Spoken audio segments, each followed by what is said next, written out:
Assalamualaikum warahmatullahi wabarakatuh. Perkenalkan, nama saya Aulia Salim Investasi. Saya dari kelas 4A reguler Banjarbaru dengan NPM 20100101101. Di sini saya akan menjelaskan cara praktek pemrograman soket. Di sini pertama-tama kita ada lihat gambar dari klien mengirim ke server melalui request. Kemudian server mengirim melalui respon dari klien tadi. Si server merespon kembali mengirimkan ke klien. Setelah itu lanjut soket.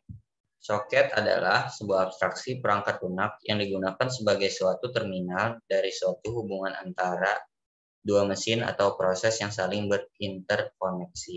Di sini kita lihat ada gambar di samping bahwa proses A dan proses B saling keterkaitan melalui ini garis hitam yang dihubungkan melalui end-to-end komunikasi. Setelah itu lanjut. Di sini ada alamat, port, dan soket seperti apartemen dan mailbox.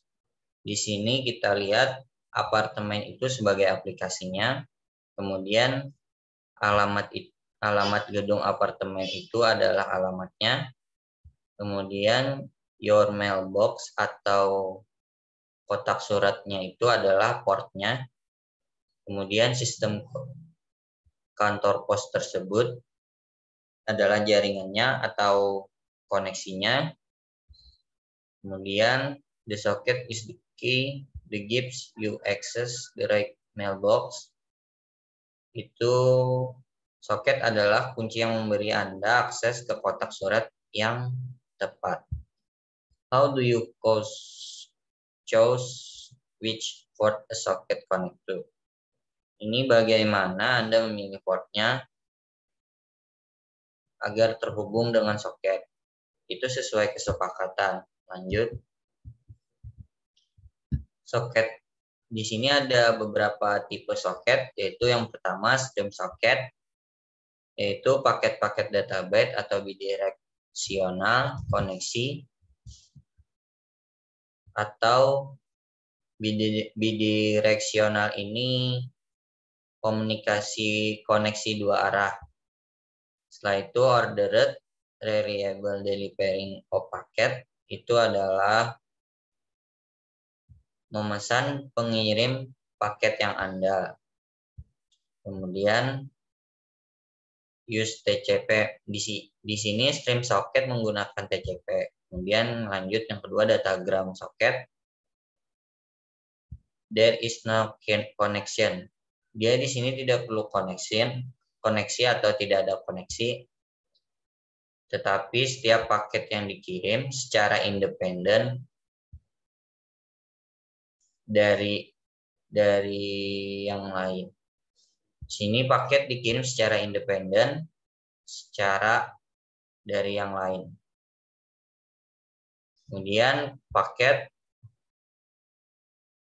pengirim paket yang tidak teratur dan tidak dapat diandalkan. Ini pengirim paket tidak dapat diandalkan. Di sini datagram soket menggunakan UDP. Kemudian raw socket atau mentahan socket. Sini mengeluarkan semacam kayak mentahan dari hasilnya. Kemudian kita lanjut stream versus datagram. Sini ada aplikasi 1, 2, dan 3. Kemudian ini soketnya dihubungkan ke dash. Menghubungkan ke dashnya karena di sini di aplikasi ada 1, 2, dan 3. Sini 1, 2, dan 3 kotaknya. Kemudian dashnya mengirim kembali atau ini kotak yang hitam ini kita sebut stream. Kemudian mengirim kembali ke soket.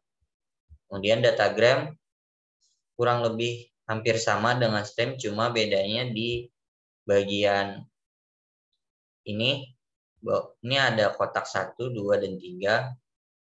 Kemudian ini dihubungkan ke D1, D1-nya jadi 1, kemudian ini soketnya dihubungkan ke D1 semua, kemudian D3 pengirim. D2-nya tuh nggak masuk karena di sini datagram itu cuma jadi 1, nggak kepisah. Lanjut operasi soket. Soket dapat melakukan operasi, koneksi ke mesin remote atau connect, mengirim data atau send, menerima data atau receive, menutup koneksi atau close, bind to a port atau bin, khusus server. Kedua, di tiap mesin yang saling berinterkoneksi harus terpasang soket. Yang pertama dalam arti saling tahu satu sama lain. Kemudian yang kedua sesuai kesepakatan. Kemudian lanjut terakhir ports. Ports merupakan sebuah koneksi data virtual yang digunakan aplikasi untuk bertukar data secara langsung pada aplikasi soket. Kategori ports ada 3, yaitu yang pertama well-known ports, merupakan port telah digunakan secara internal oleh sistem Windows. Misalnya port untuk koneksi internet, service FTP, dan seterusnya. Port yang telah digunakan ini adalah port 0 sampai 1023. Kemudian yang B, register port. Port ini dapat digunakan dalam aplikasi. Rank port tersebut adalah 1024 sampai 49151. Yang C, dynamic atau private ports. Dari port ini, range-nya adalah 49.152 sampai 65.535. Oke, sekian untuk presentasi dari saya. Apabila ada kekurangan atau ada salah kata, mohon dimaafkan. Wabillahi taufiq wal hidayah. Assalamualaikum warahmatullahi wabarakatuh.